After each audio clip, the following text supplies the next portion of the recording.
বন্ধুরা, এই সময় ভারত বাংলাদেশের সীমান্তে একটা অদ্ভুত রকমের অস্থিরতা দেখা যাচ্ছে। একদিকে ভারত তার সীমান্ত নিরাপত্তা নিয়ে অত্যন্ত আক্রমণাত্মক এবং সেই সাথে গ্রহণ করেছে কঠোর মনোভাব। অন্যদিকেই কঠোরতায় আতঙ্কিত হয়ে বাংলাদেশ সরাসরি আমেরিকা এবং তুর্কির আশ্রয়ে চলে গেছে। পরিস্থিতি এতটাই গুরুতর হয়ে উঠেছে যে বাংলাদেশ ভারত সংলগ্ন সীমান্তে নজরদারির জন্য একটা সম্পূর্ণ ড্রোন রেজিমেন্ট মোতায়েন করার প্রস্তুতি নিয়ে ফেলেছে। এই পুরো খেলায় সবচেয়ে অবাক করা বিষয় হলো বিশ্বের দুটো বড় শক্তি আমেরিকা এবং তুর্কি এই ড্রোন প্রজেক্টে বাংলাদেশকে পুরোপুরি প্রযুক্তি এবং সামরিক সহায়তা দিচ্ছে। এমন এক সময় যখন পুরো বিশ্বের নজর দক্ষিণ এশিয়ার দিকে, তখন বঙ্গোপসাগর থেকে স্থল সীমান্ত পর্যন্ত একটা নীরব যুদ্ধের প্রিপারেশন চলছে। তো এখন প্রশ্ন উঠছে, ভারতের কঠোর অবস্থানে ভয় পেয়ে কি বাংলাদেশ সীমান্তে পুরো ড্রোন রেজিমেন্ট মোতায়েনের সিদ্ধান্ত নিয়েছে?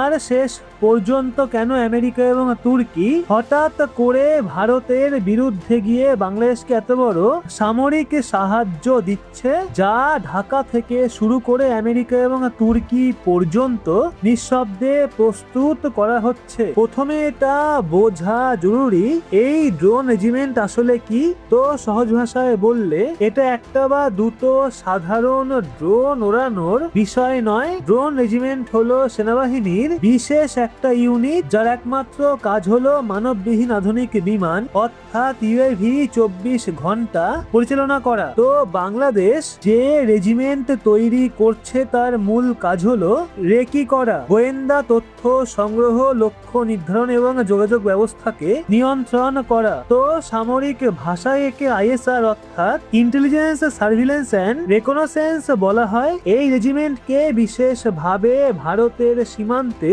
মোতায়েন করার পূর্ণ পরিকল্পনা তৈরি হয়ে গেছে।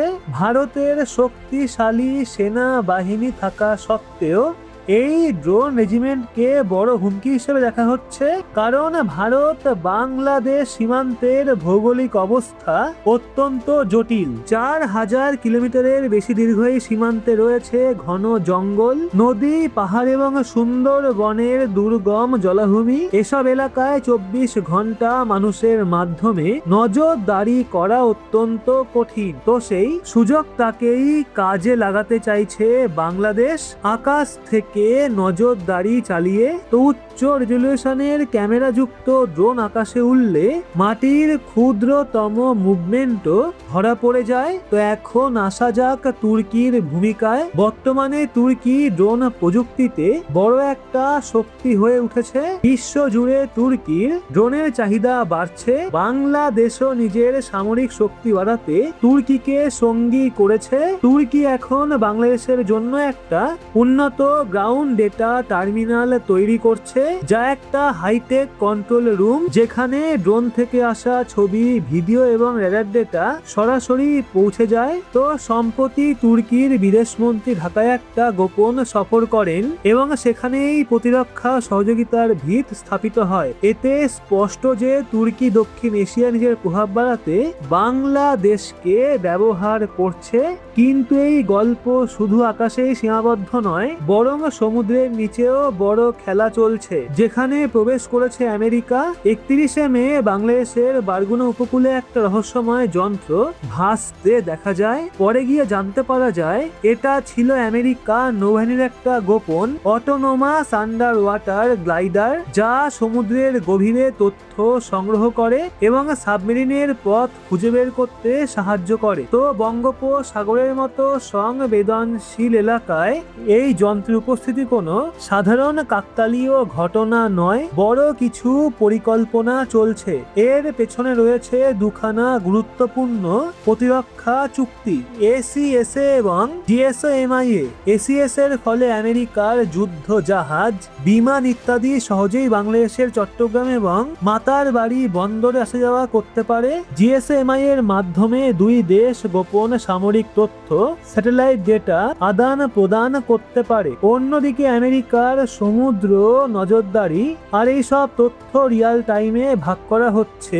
এটা শুধু সীমান্ত নিরাপত্তার বিষয় নয়, বরং এটা একটা বড় ভূরাজনৈতিক পরিবর্তনের ইঙ্গিত। আমেরিকার লক্ষ্য হলো ইন্দো প্যাসিফিক অঞ্চলে আধিপত্য স্থাপন এবং চীনের প্রভাব কমানো, আর তুর্কি চায় মুসলিম বিশ্বে নেতৃত্ব প্রতিষ্ঠা করতে। তো বাংলাদেশ এই দুই শক্তির মধ্যে নিজের অবস্থানকে কাজে লাগাচ্ছে। এই পুরো পরিস্থিতির সবচেয়ে বড় প্রভাব পড়েছে ভারতের ওপর। দীর্ঘ এবং জটিল সীমান্ত আগে থেকেই অনুপ্রবেশ এবং চোরাচালানের সমস্যা রয়েছে। তো এখন যদি ড্রোন রেজিমেন্ট মোতায়েন হয় তাহলে ভারতের জন্য নিরাপত্তা চ্যালেঞ্জ অনেক বেড়ে যাবে।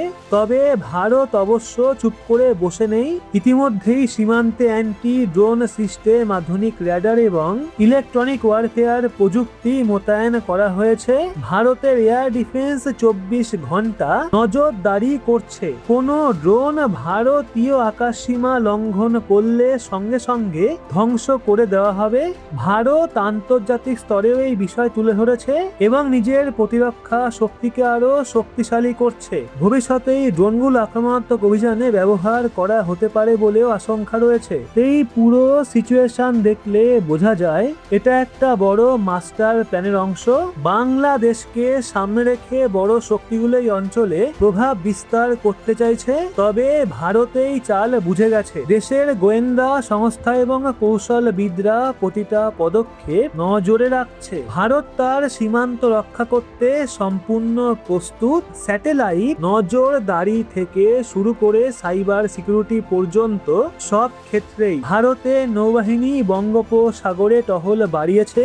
আন্দামান নিকোবর ঘাঁটি শক্তিশালী করা হচ্ছে, পাশাপাশি কূটনৈতিকভাবে বাংলাদেশকে সতর্ক করা হচ্ছে। তো এখন দেখার বিষয় আমেরিকা এবং তুর্কির এই চাল সফল হবে কি, নাকি ভারতের কূটনৈতিক পাল্টা আঘাত এই খেলাকে থামিয়ে দেবে। বঙ্গোপসাগর এবং সীমান্তে শুরু হওয়ায় নতুন প্রতিযোগিতা ভবিষ্যতে বড় ভূরাজনৈতিক সংকট তৈরি করতে পারে। ভারত পরিষ্কার করে দিয়েছে তার আশেপাশে কোনো বিদেশি শক্তির দাদাগিরি সহ্য করা হবে না। তো বন্ধুরা, একজন ভারতীয় হিসাবে এই বিষয়ে আপনার কি মতামত অবশ্যই লিখুন কমেন্টে। ভিডিওটি ইনফরমেটিভ মনে হলে অবশ্যই লাইক করে শেয়ার করুন আপনার বন্ধু বান্ধবদের। সেই সাথে এরকমই লেটেস্ট ইনফরমেটিভ ভিডিও পেতে সাবস্ক্রাইব করে চোখ রাখুন রহস্য বাংলার পর্দায়।